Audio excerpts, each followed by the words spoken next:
Saya kelirulah antara syarat wajib dan syarat sah puasa. Macam mana tu nak tahu? Okey, jom.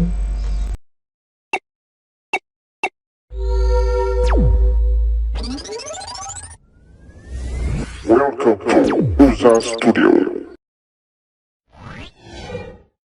Kita akan ulang kaji sedikit tajuk yang lalu, iaitu syarat wajib berpuasa. Okey, kita laju sikit ya. Syarat wajib yang pertama ialah Islam. Sebagai orang Islam, kita orang Islam kan, kita wajib berpuasa. Kalau tidak berpuasa akan berdosa. Okey, yang kedua baligh. Baligh ni untuk lelaki dan juga perempuan yang sudah mencapai umur mencapai tahap umur. Untuk lelaki yang keluar mani, dan juga untuk perempuan keluar darah haid. Itu tanda-tandanya lah tu, bila sudah baligh tu. Okey, yang ketiganya ialah berakal. Orang yang berakal, macam mana? Apa dia punya contoh? Orang berakal ni ialah dia boleh berfikir. Yang keempat, mampu berpuasa. Okey, mampu berpuasa. Kalau tidak mampu, tidak wajib. Okey, jom kita tengok pula apa syarat sah untuk berpuasa. Ini ingat syarat wajib. Okey, nanti syarat sah lain pula. Baiklah, sekarang kita tengok pula syarat sah untuk kita berpuasa. Yang pertama, Islam. Sama tak macam yang syarat wajib? Sama kan?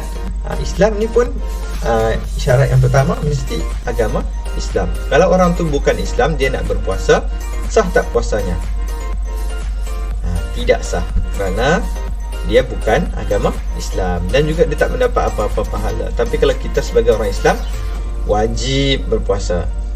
Dan juga kalau nak sah puasa tu mesti beragama Islam. Kita lah tu.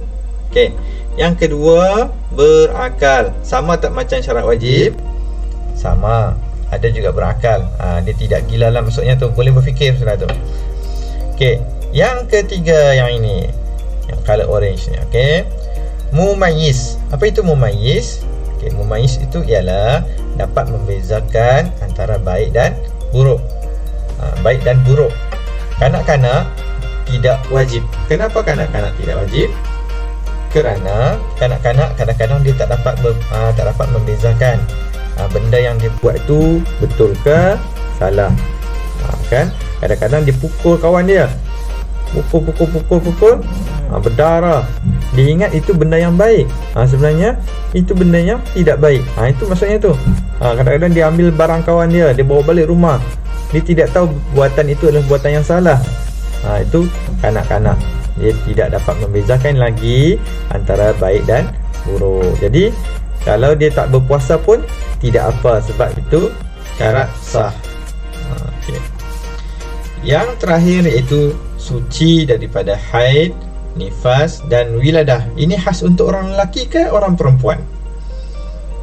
Ini haid, nifas dan wiladah khas untuk orang perempuan sahaja. Okey. Haid orang perempuan, nifas pun orang perempuan. Apa maksud nifas? Nifas ni ialah darah selepas orang perempuan melahirkan anak. Wiladah ni maksudnya beranak.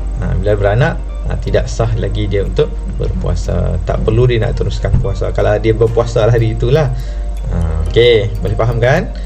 Okey, seterusnya kita tengok pula hikmah berpuasa. Seterusnya kita akan lihat hikmah berpuasa. Hikmah berpuasa terbahagi kepada dua. Yang pertama dari segi jasmani, dan yang kedua dari segi rohani. Okey, kita akan lihat dahulu hikmah dari segi jasmani. Jasmani itu luaran kita, okey, yang kita nampak. Yang pertama, dapat mendisiplinkan diri seperti mematuhi adab ketika menjalani ibadah puasa. Kita akan jadi berdisiplin, orang yang berdisiplin. Yang kedua, mendidik diri mengawal hawa nafsu seperti menjauhi larangan-larangan Allah. Kalau sebelum ni kita selalu buat benda yang jahat, kita didik diri kita, kawal diri kita tu supaya tidak lakukan benda yang tidak baik. Yang ketiga, dapat merehatkan organ dalaman, menurunkan kadar lemak dan tekanan darah ketika berpuasa.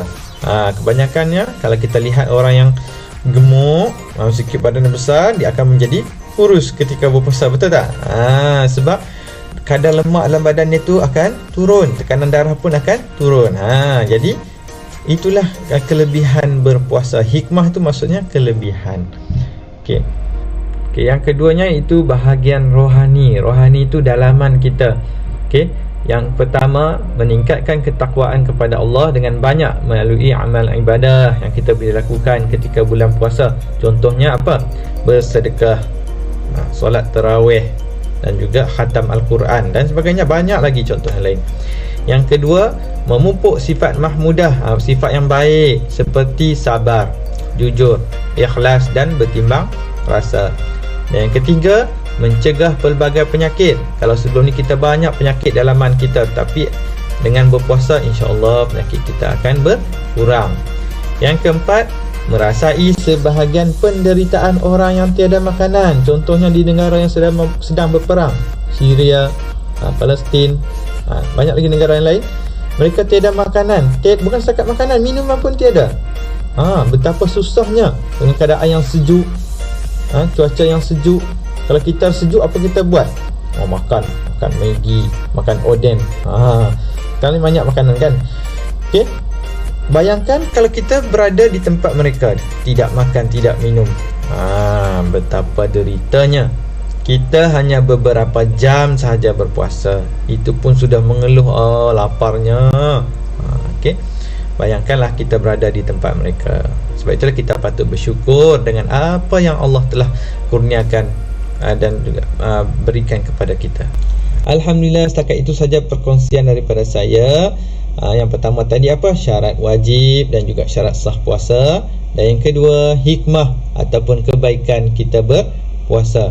Jadi sekarang sudah masuk bulan Rejab, tak lama lagi kita akan masuk bulan Ramadan. Jadi perbanyakkanlah doa. Apa doanya? Jom ikut saya berdoa.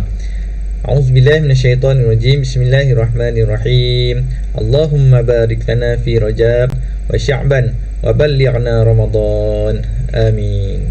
Okey, mudah-mudahan kita akan Allah akan panjangkan umur kita untuk sama-sama berada dalam bulan Ramadan yang akan datang.